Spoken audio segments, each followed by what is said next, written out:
ओम शांति। आज हम लोग अव्यक्त मुरली करने जा रहे हैं 5 फरवरी 1972 की। और मुरली का सार है नशा और निशाना। नशा और निशाना, इंटरेस्टिंग लाइन है ना। सुनते हैं बाप दादा ने क्या कहा। बाप दादा ने कहा, 1 सेकंड में अपने को अपने संपूर्ण निशाने और नशे में स्थित कर सकते हो। तो बाबा ने कहा कि 1 सेकंड में अपने को अपने संपूर्ण निशाने और नशे में स्थित कर सकते हो। संपूर्ण निशाना क्या है उसको तो जानते हो ना। क्या है संपूर्ण निशाना? मतलब टारगेट। हम सब का टारगेट क्या है? अपनी संपूर्णता। जो बाबा की संपूर्णता है वही संपूर्णता हमको अपने अंदर अनुभव करनी है। तो 1 सेकंड में अगर बाबा कहे कि अपने संपूर्ण स्थिति में स्थित हो जाओ, तो हो सकते हो? उसके नशे में स्थित हो सकते हो?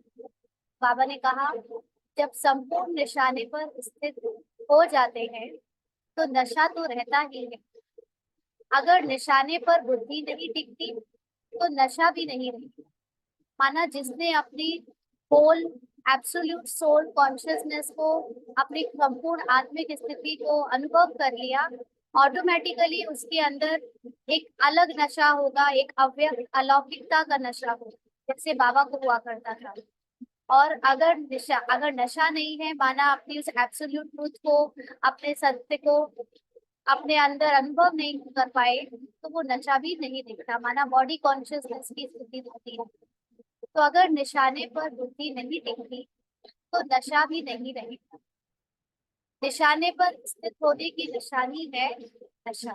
तो अगर हम अपनी चेकिंग करें कि क्या हम एब्सोल्यूट ट्रुथ में स्थित हो पाते हैं, या ज्यादा हो पाते हैं या कम हो पाते हैं, तो उसकी चेकिंग है कि हम अपने को देखें कि हमारे अंदर उसकी नशा, मतलब उसकी खुशी कितनी रहती है ना। अगर वो जो अपनी, जैसे ब्रह्मा बाबा को देखा साकार में कि बाबा को अपने कृष्ण बनने का, अपने उस एब्सोल्यूट ट्रुथ का कितना नशा रहता था।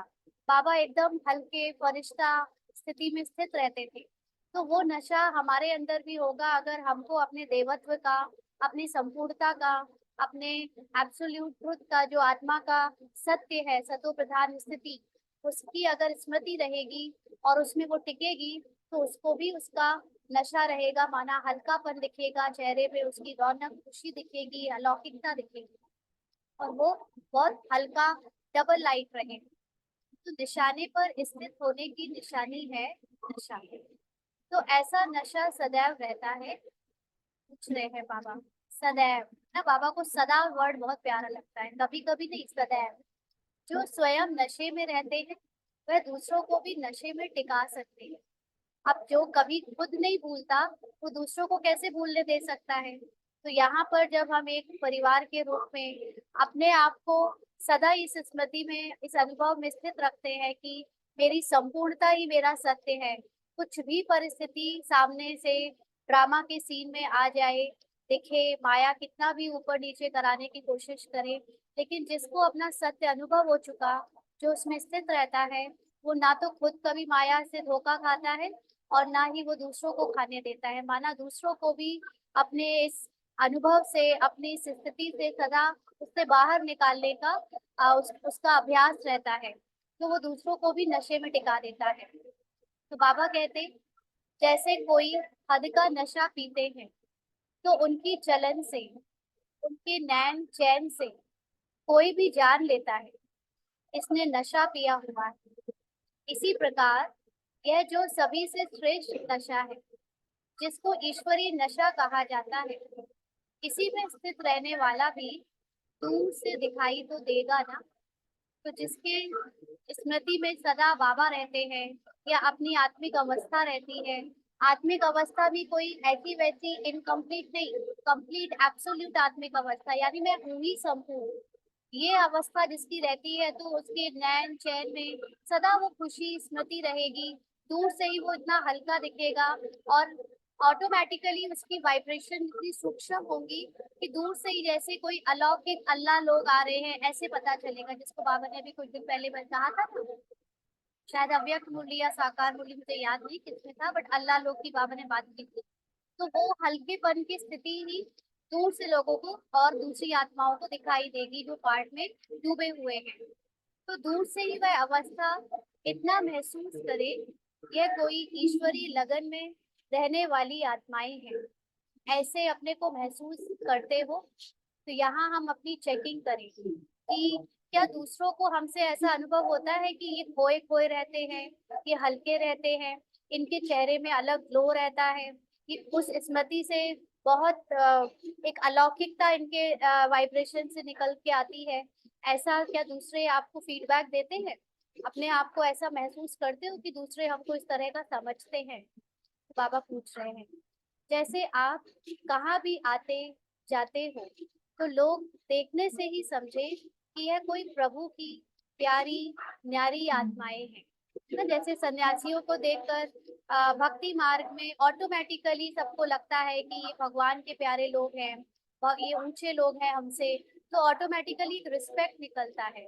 आजकल जरूर थोड़ा सा इतना भ्रष्टाचार हो गया है उनके भी, जो पूरा उनकी कैटेगरी है उसमें, तो भले अब उतना नहीं रह गया, लेकिन एक समय था जब सन्यासियों को बहुत भगवान के समान लोग ट्रीट करते थे, इतना रिस्पेक्ट देते थे। तो अब वो तो नहीं, लेकिन हम साधारण गृहस्थी में रहते या साधारण जीवन जीते हुए भी दूसरों को ऐसा अनुभव करा पाते हैं कि हम न्यारे और प्यारी आत्माएं हैं, प्रभु प्रेम में लीन आत्माएं हैं?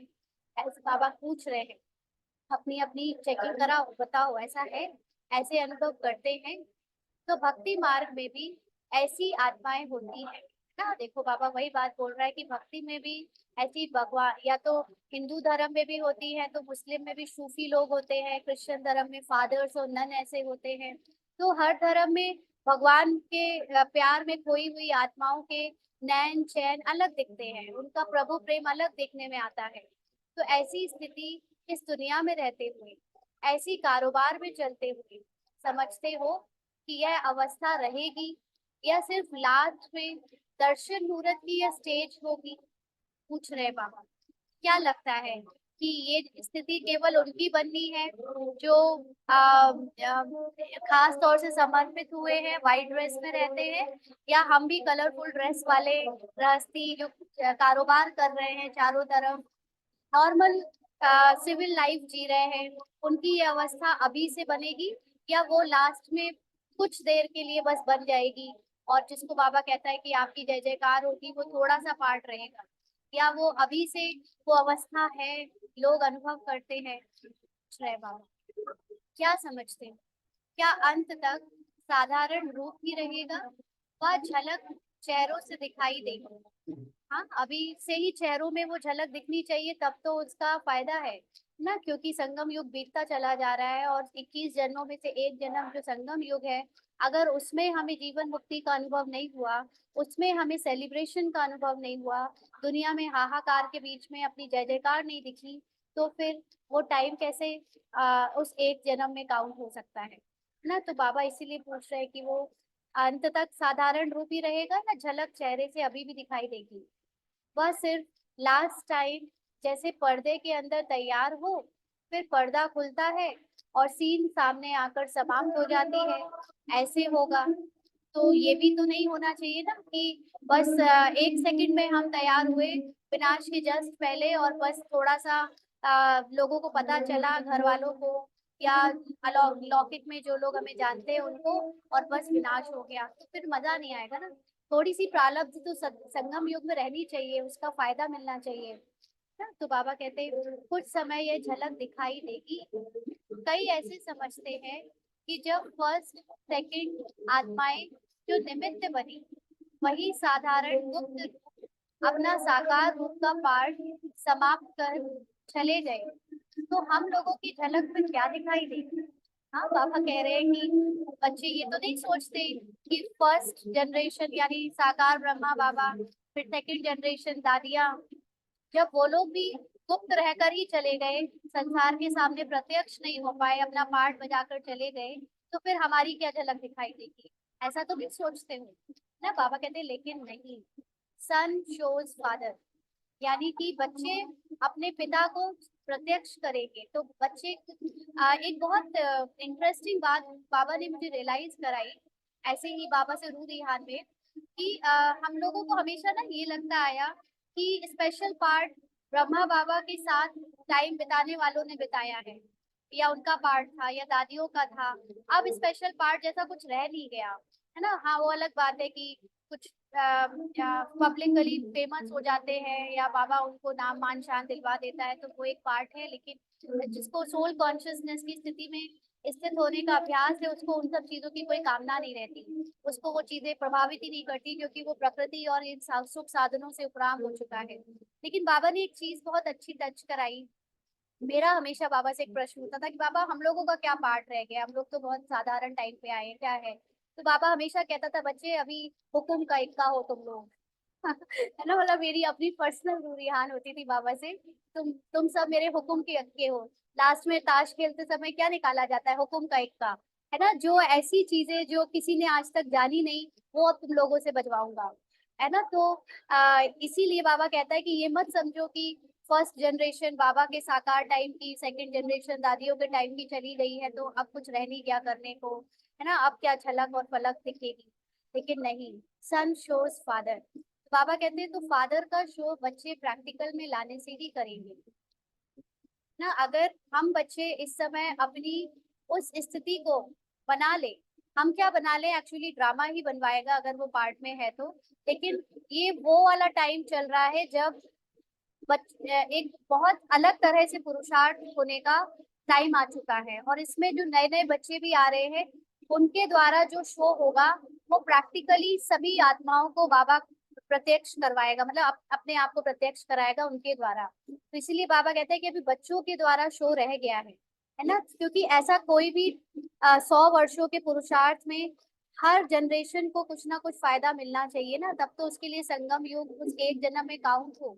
तो इसलिए दादियों को भी फायदा मिला, बाबा के ब्रह्मा बाबा के टाइम पे उनका भी फायदा था, और आते जाते जितने भी जनरेशन में हमारे सीनियर्स रहे और फिर हम लोगों की जनरेशन, है ना, ये सब में कुछ ना कुछ बाबा सबको दे रहा है। कोई ये ना कहे कि बाबा हमारे लिए तो कुछ बचा ही नहीं, ज्ञान भी सारा सुनाकर चले गए और सेवाएं भी बढ़ गई है चारों तरफ, अब हम क्या करें।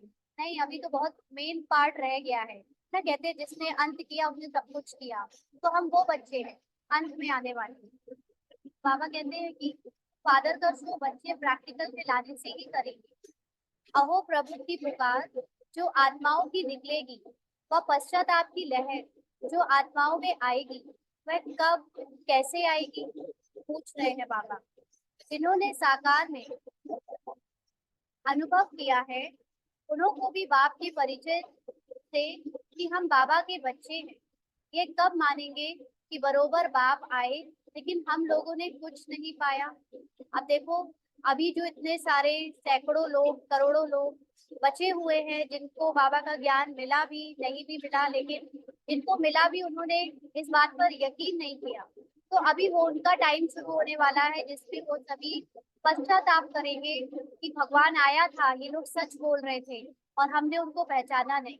तो जिन्होंने साकार में भी अनुभव नहीं किया है बाबा को, जैसे हम बच्चे, वो बाबा के बच्चे अभी उन आत्माओं के सामने बाबा को प्रत्यक्ष करेंगे तो उन आत्माओं की पश्चाताप की जो लहर आएगी उस समय वो हमें देखकर ही तो बाबा को समझ पाएंगे, है ना, कि हमें देखकर मतलब हमारी स्थिति को देखकर, हमारी निश्चित अवस्था, हमारी फरिश्ता स्थिति, जो उस समय जब हाहाकार में लोग हुए होंगे तो हम एकदम हल्के होंगे, निश्चिंत होंगे, उड़ रहे होंगे अपने नशे में, तभी तो वो समझ पाएंगे कि भगवान आया हुआ था, ये सच कह रहे थे। बाबा ने कहा तो यह प्रैक्टिकल रूहानी झलक और फरिश्तेपन की फलक चेहरे से, चलन से दिखाई दे, लेकिन ये हम बच्चों को अभी अपने अंदर धारण करना है, इस लेवल का पुरुषार्थ करना है, तब तो वो लोग हमें देख कर समझ पाएंगे। पश्चाताप के आंसू जब बहाएंगे तो हमारे से उनको समझ आएगा कि हाँ ये सही कह रहे थे।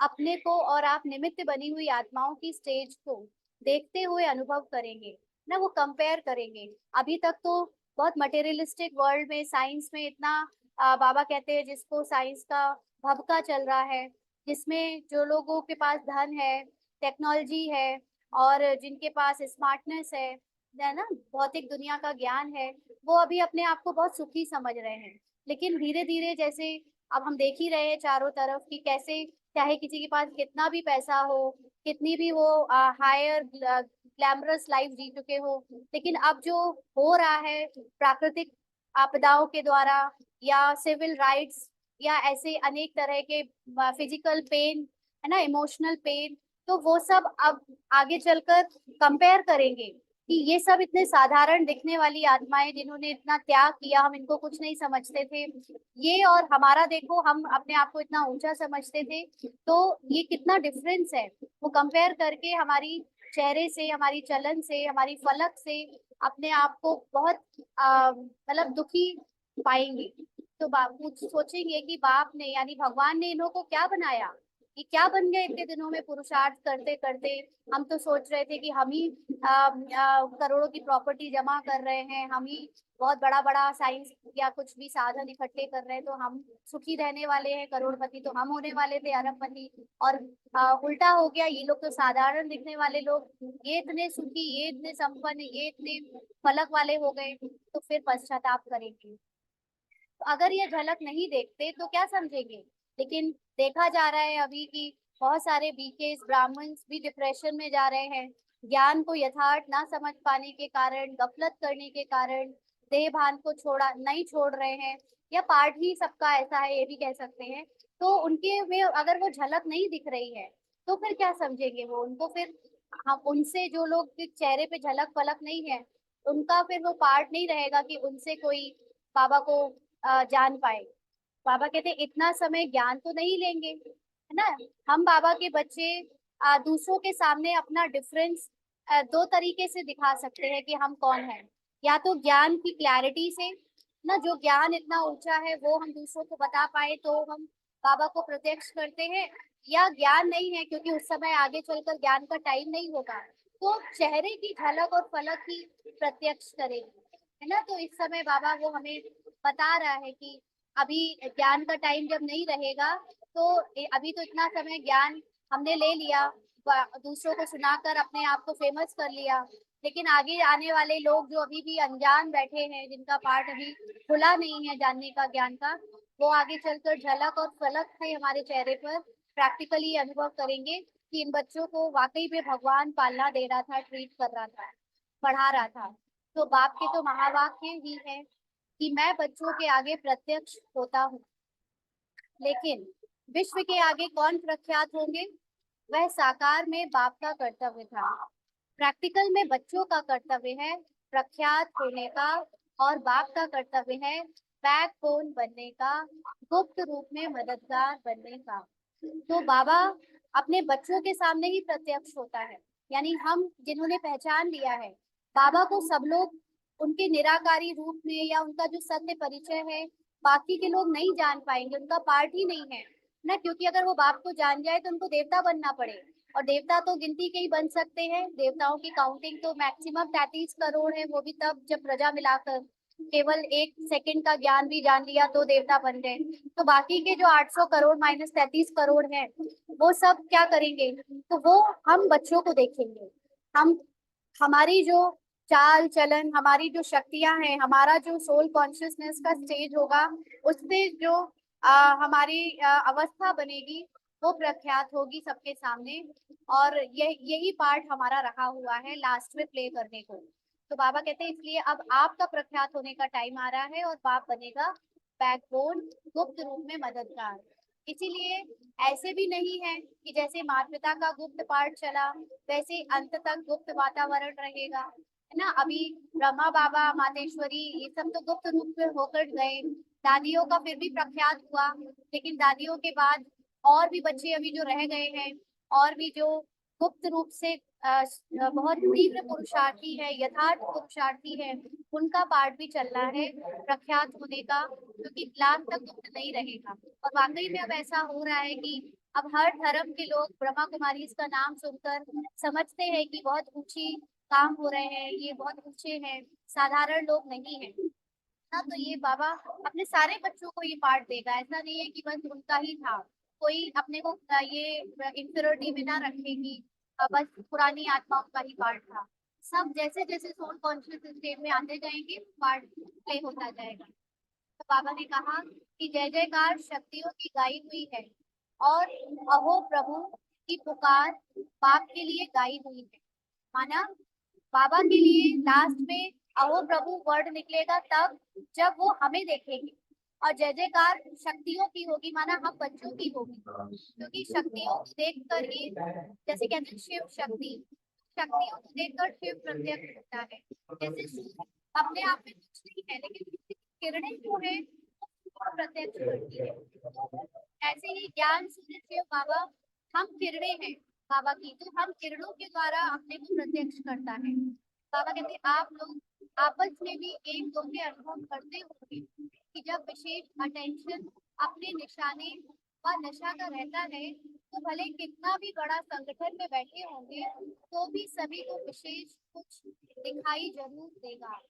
महसूस करेंगे कि यह समय याद में बहुत अच्छा बैठे। ये आपने से अगर अनुभव किया हो कि आप चाहे लौकिक के अपने ग्रुप में बैठे हो, लौकिक वाले रिश्तेदारों के बीच में या ऑफिस वालों के बीच में, या कोई अलौकिक सेवा में भी गए हो, कितना कोई दूसरी तरह से प्रभावशाली थोड़ा सा ज्ञानी दिखने वाला बंदा बैठा हो, लेकिन जो बाबा के बच्चों का प्रभाव है, उनका जो नशा है वो औरों से अलग होता है, तेज उनका अलग होता है। ये खुद भी अनुभव करते होंगे।